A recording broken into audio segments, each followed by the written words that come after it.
Patrick Doherty, 32. Jared Vincent Donaghy, 17. John Jackie Duddy, 17. Hugh Gilmore, 17. Michael Kelly, 17. Michael McDade, 20. Kevin McElhinney, 17. Bernard Barney McGuigan, 41. James Jerry McKinney, 34. William McKinney, 27. William Nash, 19. James Jim Ray, 22. John Young, 17. And John Johnson, 59. Last year, the people of Derry marked the 50th anniversary of the Bloody Sunday massacre. The brutal attack by the British Army on unarmed protesters left 14 people dead and has been a source of anger and grief in the city for over half a century. Now, for the first time, following a 30-year campaign by the victims' families, one of the soldiers involved in the killings is facing trial for the murders of 2 young men and the attempted murders of 3 more. I went to Derry recently to meet those families, to visit the Museum of Free Derry, and to see for myself the streets where the killing happened. In this episode, I'm talking to Ciarán Shiels, who acted as a lead solicitor during the Bloody Sunday inquiry and personally represented 6 of the families of the deceased and 4 of those wounded. Shiels grew up in Derry himself and has close family connections to the events of January 1972. He shows me around the tight-knit neighbourhoods where the protesters lived, takes me down the route of the march and explains in detail how the tragic scenes unfolded.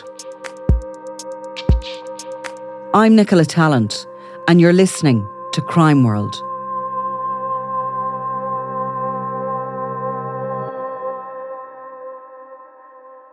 My name's Ciarán Shiels. I'm a solicitor. I'm a director in Madden and Finucane Solicitors, who are based in Belfast and Derry, and I've worked there since 1998.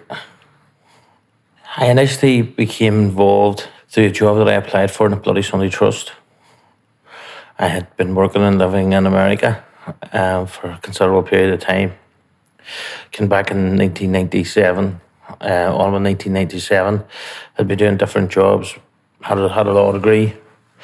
I wasn't successful for the position, but the new inquiry, later became known as the Bloody Sunday Inquiry, the Savile Inquiry, was announced in January 1998, and I was approached by the people who I had interviewed with and said that there was a position available working for the families in the context of the new inquiry, and that I would be based in Madden and Finucane Solicitors, who at that time I think represented all the families and wounded, I think, except bar one. I interviewed for that job in the end of the same week that I applied for it. I interviewed on a Saturday and with Peter Madden, and I got the job. I started at 9 o'clock that Monday. It was my first case. I obviously threw myself into it. Right, so this area here would have been known as as Free Derry, and it was all part of the no-go area. And on Bloody Sunday, there were 22 army barriers around, the entire area of the Craig and the Bogside and the Brandywell. At the time, the population of Derry at the time, there had been 55,000 people living within the Free Derry, the Free Derry area.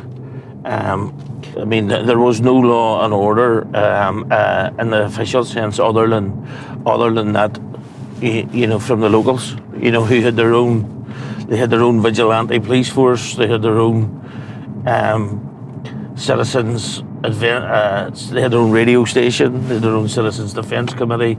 They had their own community, essentially. And Free Derry was born really Firstly, in 1969, because of the attacks by the RUC on the community, and especially in April 1969, there was a man called Sammy Devaney who lived in William Street, which was where the sort of the main scenes commenced on Bloody Sunday. But because of what happened, Mr. Devaney, the locals barricaded the police out. Where we are now is the Cregan estate, probably one of the biggest housing estates in Derry. And the Free Derry area was basically 3 districts that are all joined together: the Bogside, the Brandywell, and the Cregan. And the Cregan in 1972 was a very much a brand new estate, but it was all part of the same electoral ward. Between the Bogside and the other 2 districts, this area was absolutely jammed with people. But the idea was that the Catholics were essentially all kept into the same ward because they only elected so many councillors. So back then, were they was there industry, was there jobs, or were they? The main source of industry would have been the shirt factories and textiles.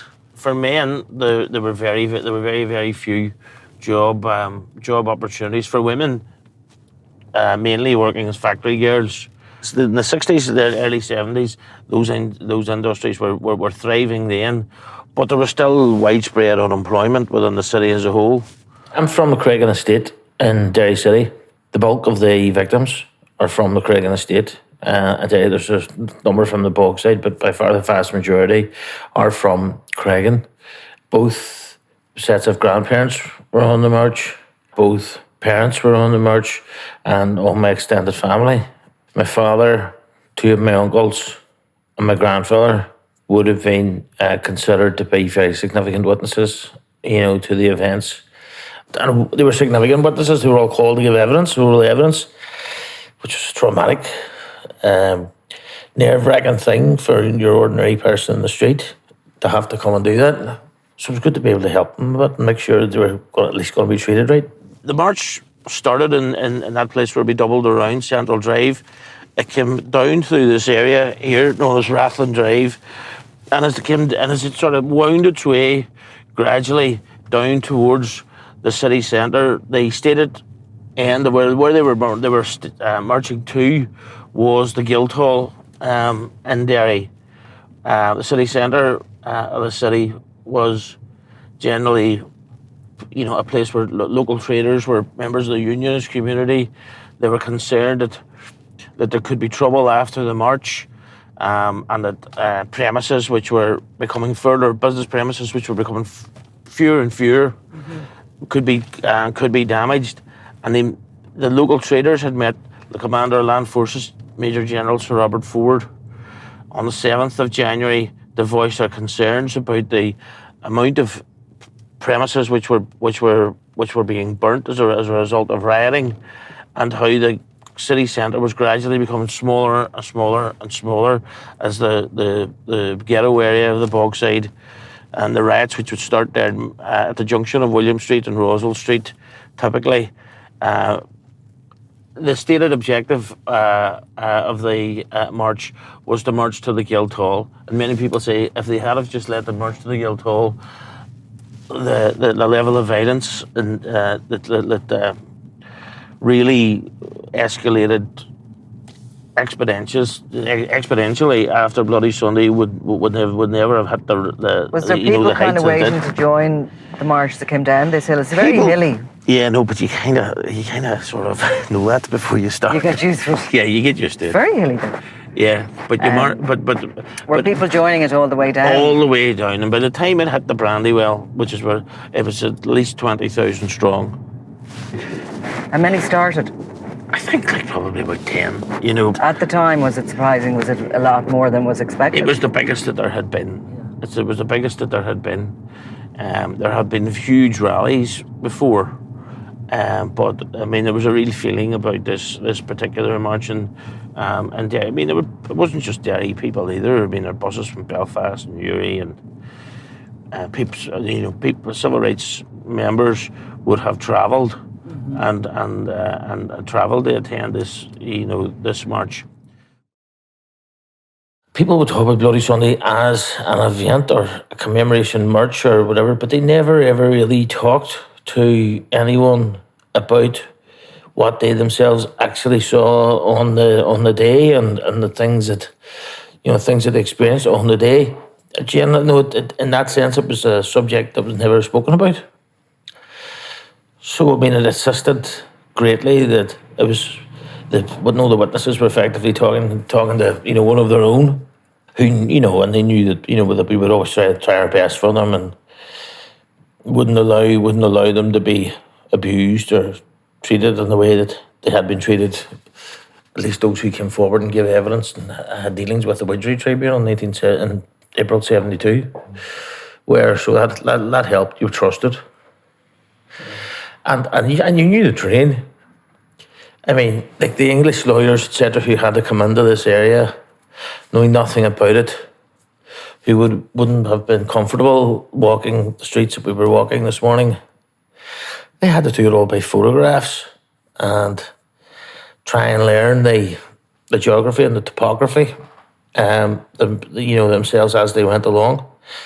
Whereas we could just simply walk over and see if something was right or not. So it assisted no end in that. Also assisted in getting barristers who weren't from Derry, mainly based in Belfast, getting their heads around the topography and sometimes names. Have 2, 3 different, to one name and 2 nicknames, certain places. Like as we look out the window here, this is the junction of William Street and Roswell Street.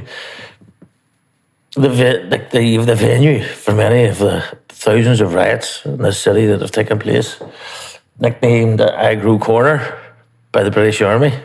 Then the Derry Young Hooligans, as the gang of them were known, who were like the semi-professional rioters in the city. They also called it Aggro Corner because the British soldiers were calling it Aggro Corner.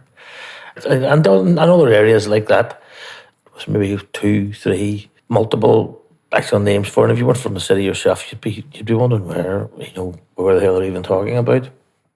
The march turned right and passed down here at about 3:30 in the afternoon, and you can see the city centre just up here, and you'll be able to see the Guildhall, which was the stated aim.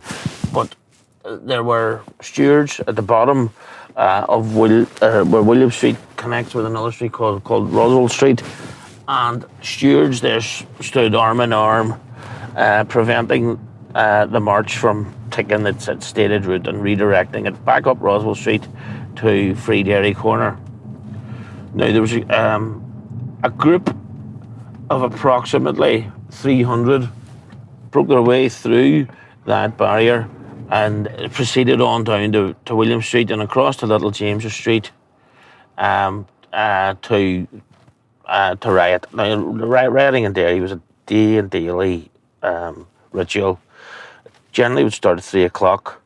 It was known as the matinee, especially the weekend Saturday matinee.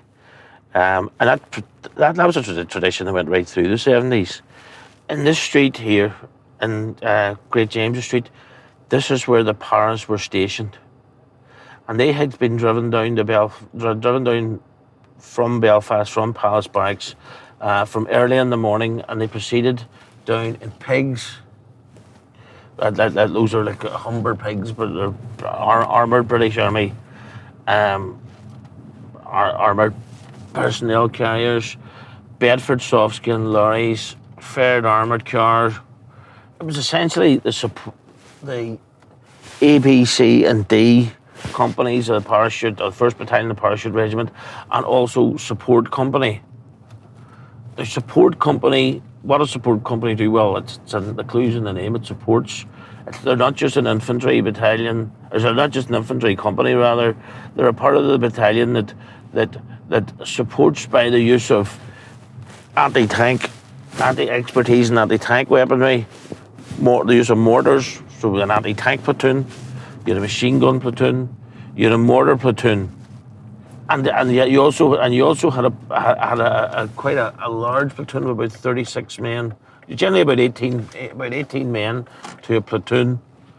But there was a large platoon, it was composite platoon, was equally referred to as Guinness Force, which was your cooks and things like that, mainly older paratroopers, which was also involved in the latter stages of the shooting.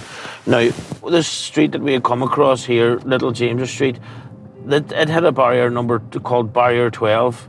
Now, Barrier 12, Barrier 13 at Sackville Street there, and Barrier 14 were the main barriers in terms of where the action actually occurred. So the march came pouring down this street here, and there were paras stationed over in this building here, which really backs on to the General Post Office, the GPO. Right in this, now there were many burnt out buildings because of the rioting that had been going on from 1969. There had been a bakery there known as Stevenson's Bakery.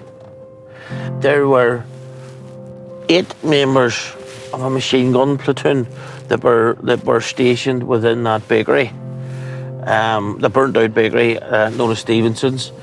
It was a 3-story building, and they're relevant for the first shots that were fired.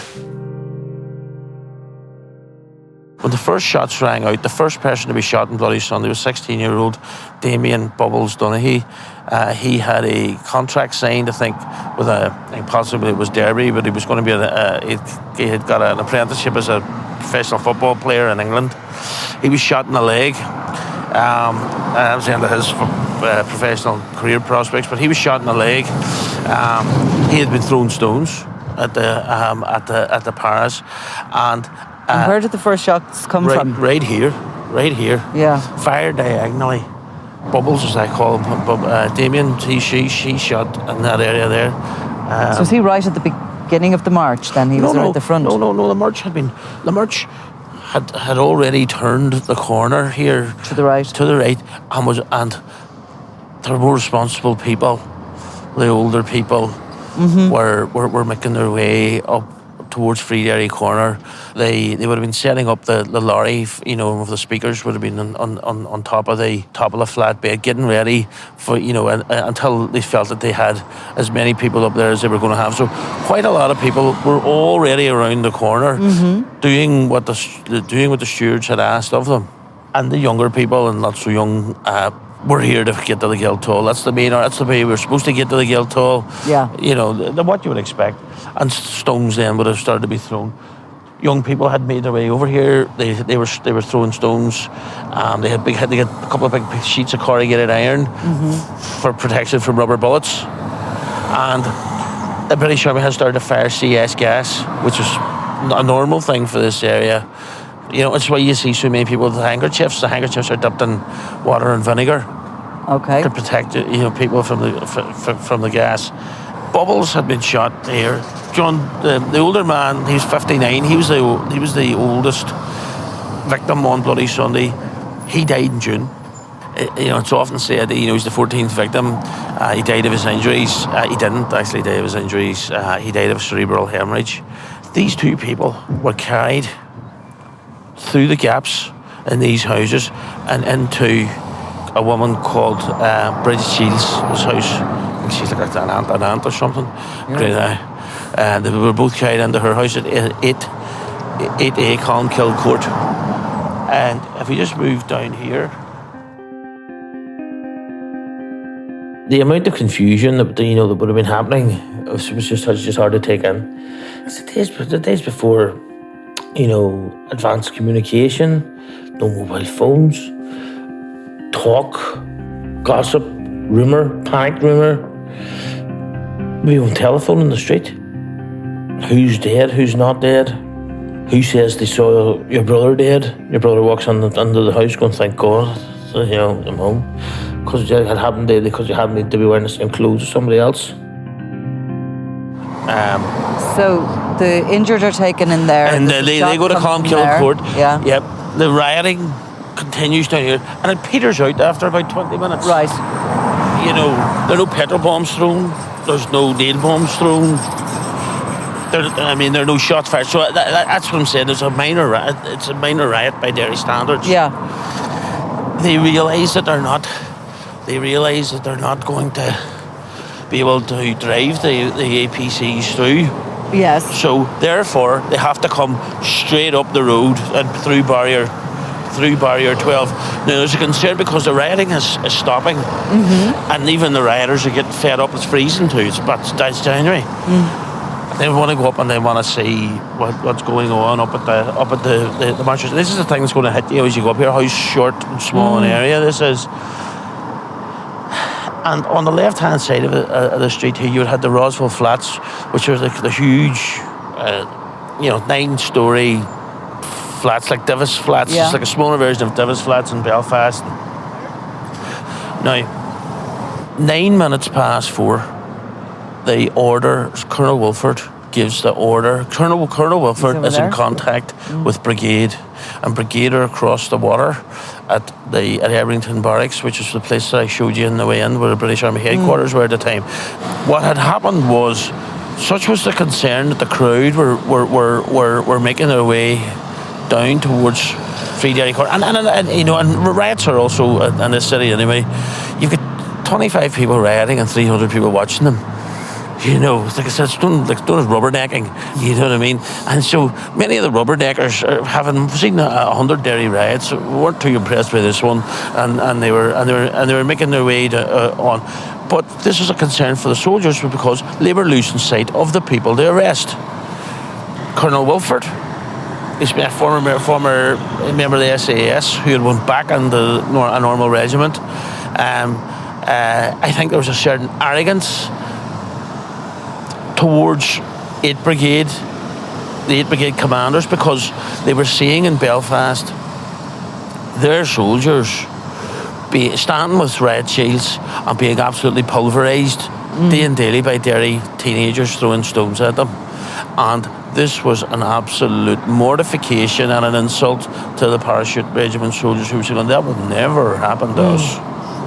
And there was a clear distaste for the way Derry is being run by the local soldiers, and that had been evidenced by General Ford in his writings when he came down to see the Strand Road traders earlier in the month, that he was very, very annoyed and disappointed in the attitude of the local commanders. As a more moderate city, the RUC were in comparison to Belfast, were more moderate. There was an understanding to a degree between the political and civic leaders, such as Hume and McAteer, and the Civil Rights Association, and the local Catholic commander of the police. So it was softer, and I think that permeated down to Wilford from Ford. That you want to see the way these idiots are running it in Derry, and they need to be shown. And I think that informed a decision from Colonel Wilford to go in without having been ordered. He ordered his troops in 2 to 3 minutes before he got the order from 8th Brigade. That's why you see the soldiers from C Company running up William Street, who are not part of support. And they don't seem to really know what to do. They don't really. The shooting's already started. Because you see Father Daly already carrying part of the group carrying Jackie Duddy down. He's the first to be killed. He's 17. He's 17. But that's why there's such a disconnect. For somebody who was so used to following orders, he jumped ahead. Yeah, because he saw the moment. Out of arrogance. He saw the moment passing. He saw the moment passing. I think and it was going to pass him by completely. Yeah, before they brought all these fucking people down here, I'm not going to get a chance to show anybody how to do anything. But don't move because now. I'm listening to this pedantic idiot who can't see what I see over in the waterside, and fuck him, basically. There's footage actually of Lieutenant N firing the first shot here, and he fires it in Chamberlain Street, and that's, if you see the evidence, Mitchell McLaughlin stand there, and he says the bullet just passed his head and took the brick out of that first, just above that first window, and that's when Mitchell was standing. He says, and the echo of that shot just went straight down Chamberlain Street and under the sort of big vortex of the Roswell Flats. So he was in position here then? Yes, he was in position here. They ran out of, they debussed the first pig They immediately, and you'll see this on the telly, start pumping, but the rubber bullets, they just start puffing smoke. And you see them being discharged, and they're discharged at anybody and everybody. Knights of Malta, old people, 6 people. That's what their big arrest operations.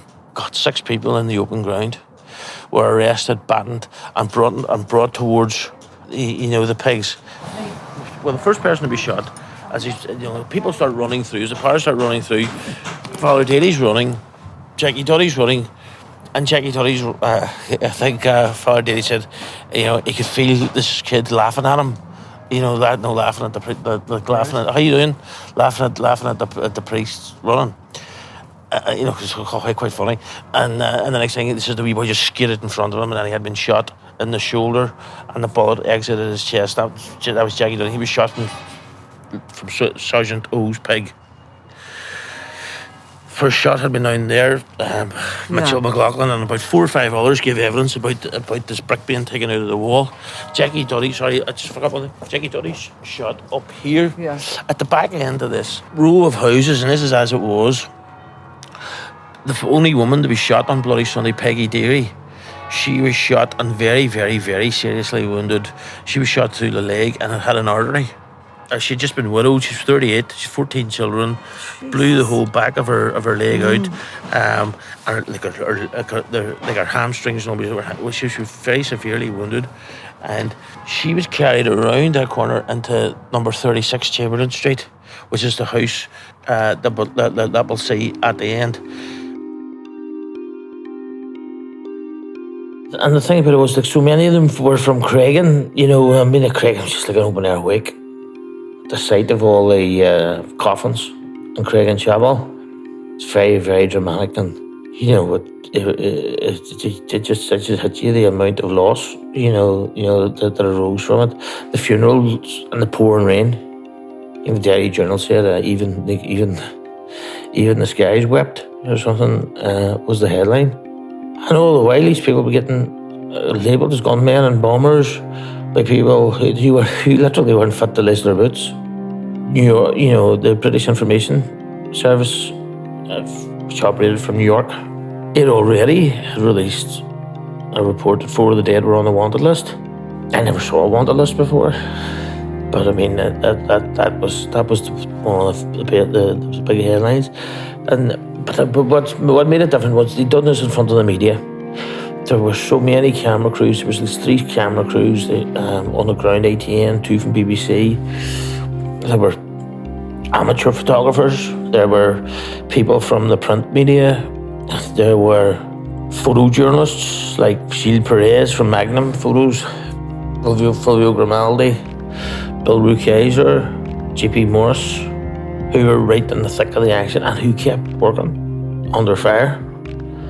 And managed to get some of the most dramatic and useful photographs, which we were able to deploy to devastating effect, many years later.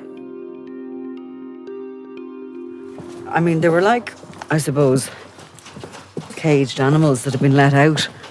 They were, but this is morning for them must have been. Yeah, and they thought they were getting away. Yeah. No, they thought everybody was getting away. So this is as we walked down Chamberlain Street. We had been walking out to the three blocks of the flats, and so you have Jackie shot about here. Mm-hmm. You have got Peggy Deary shot about here. You have Lieutenant then firing across. Yeah, from here through the gap to where we are there. So Jackie is shot here. Now this is exactly as it was. Number 36 Chamberlain Street is the house here at the end. At the time of the group is tending to Jackie Duddy, Peggy Deary has been shot and has been carried around this gable and into that living room, and she's being treated there by a local chemist, Otto Slingvine. So this was essentially the end of where you could go, was it? Well, this was the car park. Was there ways out? Yeah, there was people were trying to get out through the gap between blocks 2 and 3 Yeah. and blocks 1 and 2, or you could get into the stairwells of the flats, which were packed. But it was a bit of A squeeze. I mean, it was a crush. yeah. You know. And you could have gone down this way knowing they were there. Well, you couldn't go down there. I mean, you'd be taking. I mean, that's where they were. That's where the danger was. Yeah. Another man called Michael Bradley, he comes out and he seems to lose the head too, and he throws two stones in the area of Sergeant Doe's pig, and they open fire on him, and he's shot through both arms and the chest, and he is taken through the gap between blocks 2 and 3 and in the house in George Business. He survives. He's dead now, but he survived, and those are the casualties From here. But it hasn't really started yet. Right. You know, I mean, especially like when you see like the ambulances coming in. If you ever see the footage and all the people carrying bodies in, and or the Glenfarrell Park victims, all those bodies being carried into Abbey Park, 3 houses in Abbey Park jammed with bodies. Joseph Place, two bodies. They're wounded. All the ones in the street that were just picked off the street. 36 Chamberlain Street, such that tiny little house. They had over 20 arrestees, prisoners, taken from it who were then brought down to charged for being rioters. Of course, all the charges were all eventually dropped against everyone in August 72, but those people lived with the pressure of that upon them, that they were, as well as being traumatised and witnesses of a massacre. They now faced the prospect of doing 6 months in jail for rioting, which was their going rate. The mandatory sentence that was imposed for rioting. One can only take a guess at the sort of chaos and misinformation, disinformation, propaganda, that was being pumped out, and exploited, even the bigger extent again, by army information services and propagandists. And the thing about it, they couldn't have shot more innocent people. Everybody in the district knew they weren't involved. We didn't need to have an inquiry to tell us that. We knew because people just couldn't have been more innocent. And but yet they were the people who had to shoulder that problem, and I'm just glad we were able to help them. And I said he'd be over there, hadn't really got going yet, still hadn't got going. So now at this point, 5 dead at the barricade. You've Jackie Duddy dead over here, and William Nash's father, he had a family wedding the day before, but he went out to his son who was lying dead on the barricade, and there's footage of him, I just turn right here, like footage of him sort of, waving at the soldiers to stop shooting with the low wall, and then he himself is shot, and he shot through the arm, and he survives. Now, at this time, Michael Kelly's body's being carried through Glenfarrell Park. Now, AFG and Hitch form what's known as a brick, and they have a body system. F and G are bodies, and E and H are bodies. Now, F comes through that gap there. Yeah. And his buddy, Soldier G, comes through that gap there. And they take Glenfarrell Park as the people are running for that exit down here. Was this car park wasn't here? This is exactly as it was. Was the railings here? They were. Oh, yeah. Different railings, but they were there.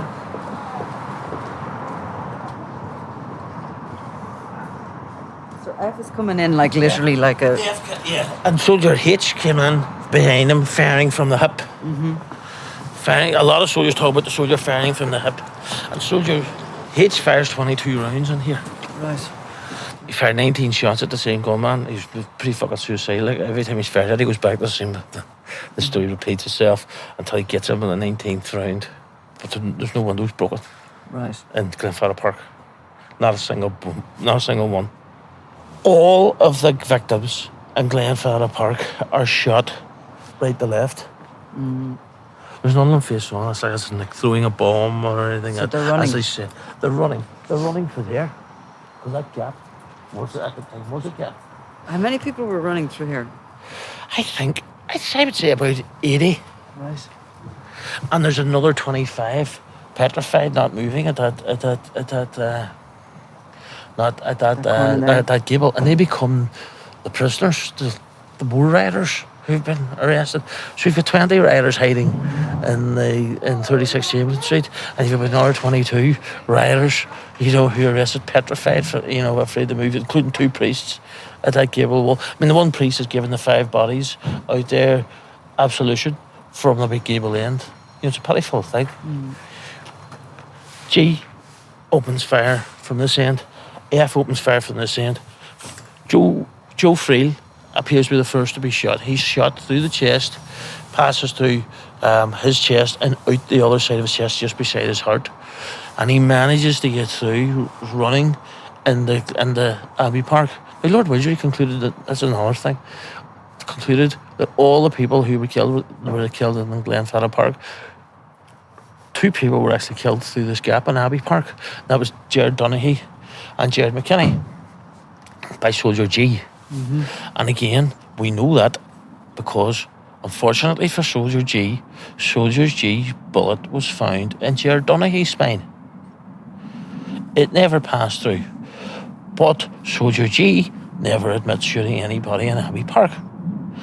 Just the way Soldier F, in his first 4 statements, never admitted to opening fire on the barricade. Not one round. But his first victim shot dead on the barricade. And he fires 13 shots. And every shot he has at a particular gunman or bomber, or 2 shots at a gunman or bomber, and they're very an apple pie order. And this presents a difficulty because on the 19th of February, forensic reports obtained from the first forensic science laboratory tying F to the shooting of Michael Kelly. But the difficulty is because the press has photographed Michael Kelly where he's very clearly shot and where he's been carried to. So what then of Soldier F's accounts? Well, Soldier F then remembered that he didn't just shoot Michael Kelly. In fact, he shot another 4 people as well who he'd forgotten about. But he still expended the same amount of rounds. So he had to reorder all his shots. And hence the reason why the families did not get the statements from the Widgery inquiry, because his earlier statements...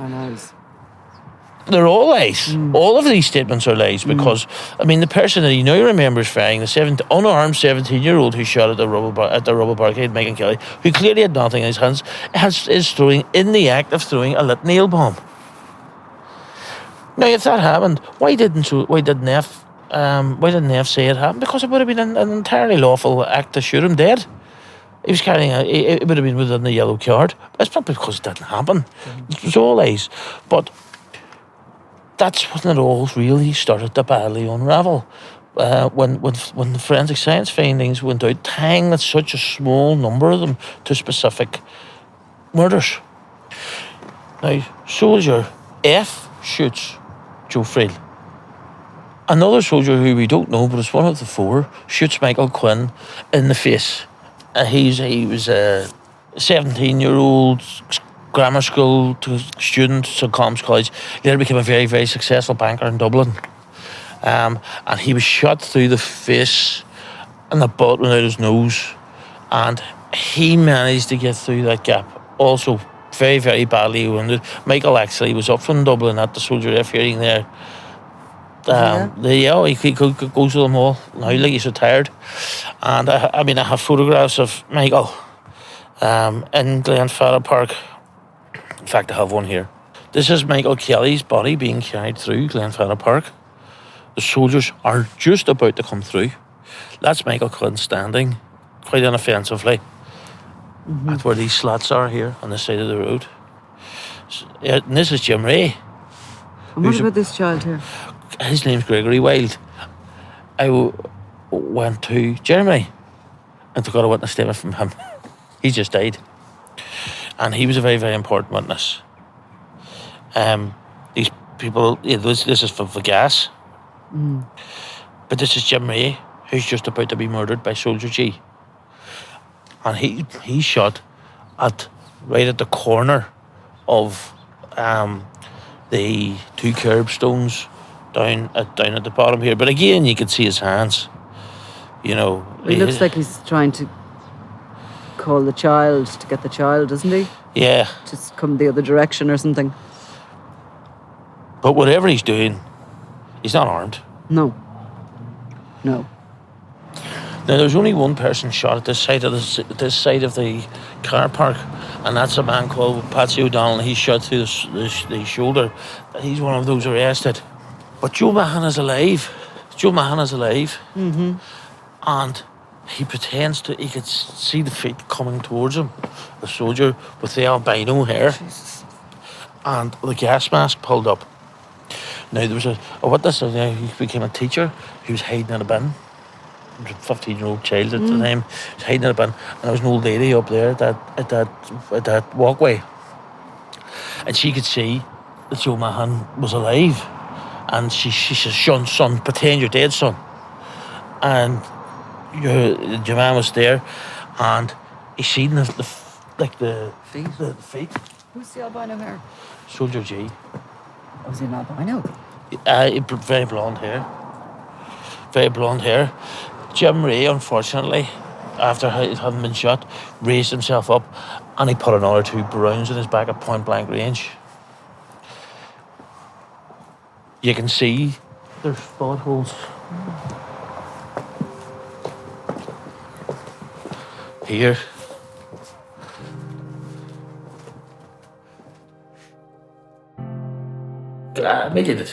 Also made you more determined to get the truth, because at times you were sitting thinking, what a task, of taking on. Here's maybe not the responsibility of taking on, but I better not mess this up.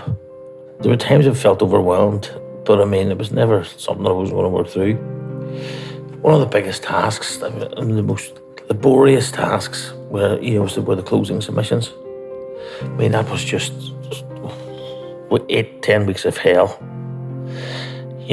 Draft after draft of submissions, and our closing submissions were very, very good, and they've been largely adopted as the inquiry's findings. But that task in particular, I would say, if any of them were overwhelming, it was that. Most of the other the important things I did, like for example, like preparing soldier F's cross-examinations, etc. They were big tasks, but you threw yourself into it. And so we wouldn't say it was enjoyable work, but it was hugely rewarding. And really rewarding when you see the effect of it come June 2010. That was a momentous day. I don't think there'll ever be a case like it again. It was epic. What you were dealing with, you have to remember, because as a young lawyer dealing with this first case, you've been round. I've had you round the place. It's about the size of 2 football pitches put together. It didn't kick off until approximately 4:10. By 4:30 it was all over. And what you were dealing with here was a mass murder scene, but the size, approximately the size of 2 football pitches, in which the British Army's Commander of Land Forces and the IUC's Assistant Chief Constable were in close attendance. And the perpetrators were allowed and facilitated to get away by justifying their actions on the activities and the presence of the innocent victims whom they shot. And it was an obscene. It was an obscenity that needed to be put right. It was also very, very enraging at times to see just particular acts of cruelty or human indifference. But also, as a lawyer, to see how badly the families were treated, and how badly their faith and their good nature and their trust was abused by Lord Widgery, and the inquiry that he set up at the behest of Ted Heath and Lord Carrington. He reminded Lord Widgery that we were fighting not just a propaganda war, not just a military war in Northern Ireland, but a propaganda war also. That inquiry of 1972, which was set up to investigate a matter of urgent public importance, was not just substantively corrupt, it was procedurally grossly unfair because of the non-disclosure of material that the families really was their entitlement and it was their right to have and to deploy against certain witnesses when one knew that they were not telling the truth. When you were confronted with that, it just made you knuckle down. I'm not saying that there weren't times you were saying, well, I've had enough of this. You know, that there were. But you always come back to it like a day or two later and just said, like, you know, right, I have to knuckle down, I have to get this done, I have to get this job over. And there were times you thought this was never going to end. They still rounded up the prisoners after with the bodies lying on the ground and Well, everything. they went over and shot 4 people, another 4 people. Right. Across the street. With the prisoners right in front of them. But this is my granddad carrying Jim Ray, who was executed here at his feet into these houses. That's my other uncle carrying Willie McKinney, who's just behind. And you'll also see Joe Mahan, you know, coming in. And this is the man, Jerry McKinney, who they think has taken a heart attack and is being treated for suspected heart failure on these low steps here.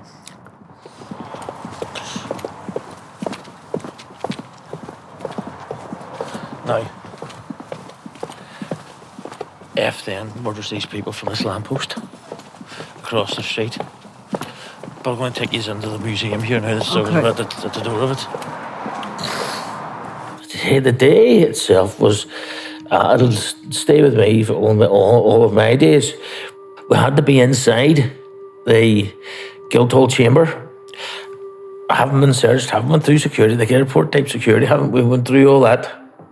We had to be at our seats, and we had the Guildhall chamber was just full of tables and chairs for the families and the wounded, who were not due to come in until 9:30.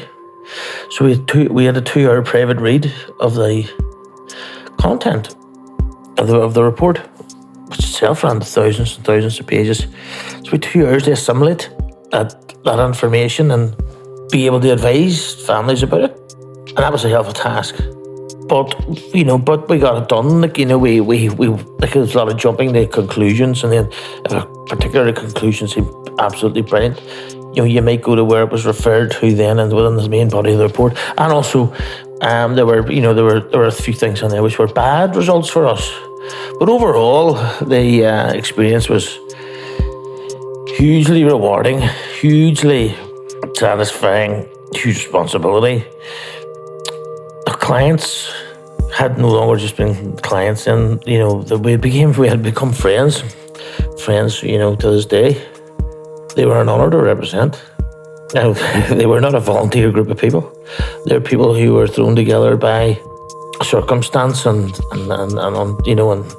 very, very tragic and terrible, a terrible thing that was done to them, and to be part of something where you righted a big wrong for your people. I wouldn't change it for the world.